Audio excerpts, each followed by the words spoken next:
Hello, many thanks for joining me for another Somerset Red review. Me, Elvis.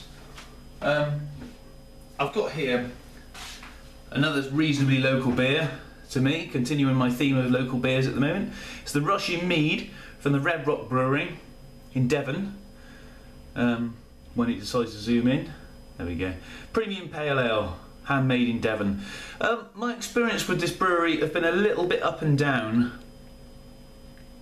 I have had some fantastic beers from them, and I have had some, they were good beers, but I've had problems with them. They've been infected, and it's a bit of a shame really, but they are a small brewery, and I appreciate it must be hard to get the brew perfect every time in the bottle, but you know, I'll always continue to support local breweries and local companies, so you know, I'll continue to review them regardless.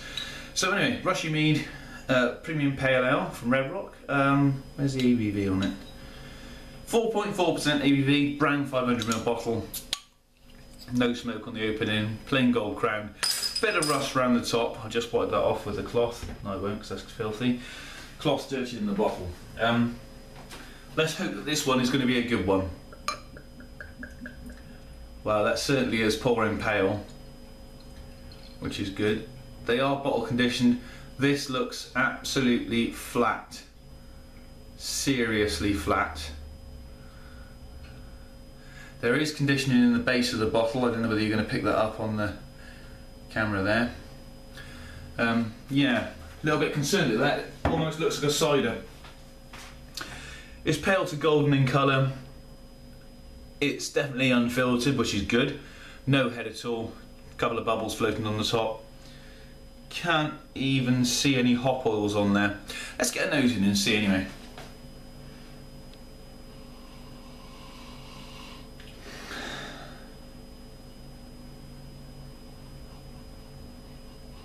Slightly fruity. Smells like appley maybe. Apples and pears. Possibly. Get a bit of malt in there as well, a very slight sort of pale malt.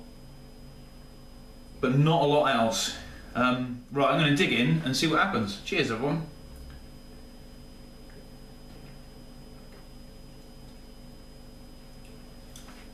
Right, well, it's not off, but that is absolutely flat as a pancake.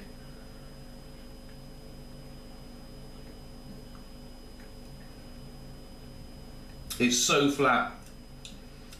I mean, I'm not a big fan of carbonation in a beer, but that isn't even carbonated enough to me. There's a good flavour in it. It's got a nice bitter finish to it. But really, that is a bit of a disappointment, I won't lie to you.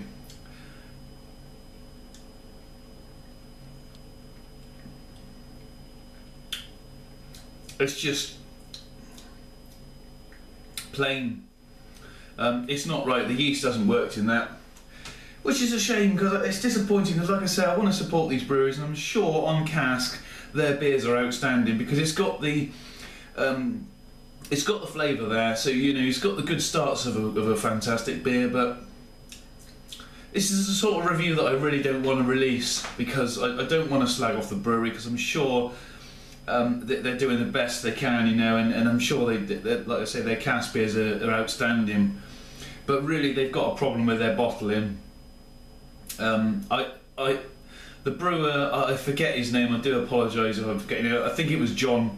He sent me some beers before their Lighthouse I reviewed, and it was off, and he sent me another pack of beers, which I was grateful for, but I believe the same thing has happened again with this beer.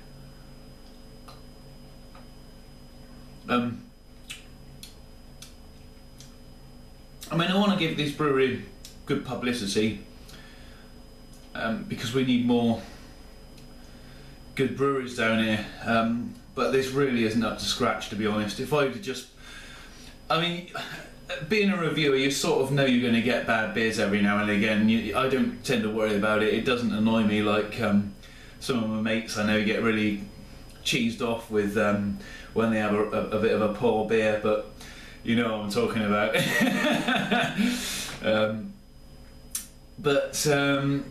It doesn't really bother me because at the end of the day it only cost me a couple of quid, and you know I'm going to drink it anyway. It's not off, but I mean it's got a nice sort of bitter texture to it, and you get a sort of nice bit of fruity zestiness there. But that yeast has failed in that, unfortunately. I'll read you a little bit about them. This beer is naturally conditioned in the bottle to enjoy it at its best. Chill for 30 minutes and then pour carefully into a glass without disturbing the live sediment.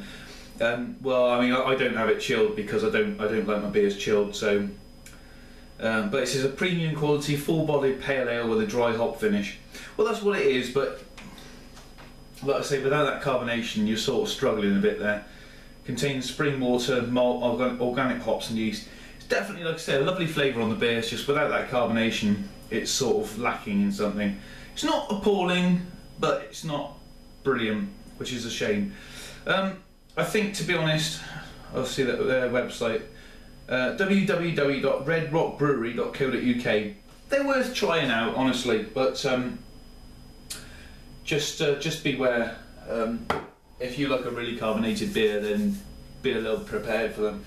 I think I'm going to give that, I'm sorry to say it's going to get a 4 out of 10 because it isn't what it's supposed to be. It's got the flavour, but it just isn't perfect. Anyway, never mind, you can't win them all. Thanks for watching, love to see your comments in the comments box, and hopefully you'll join me again soon for another review. Cheers.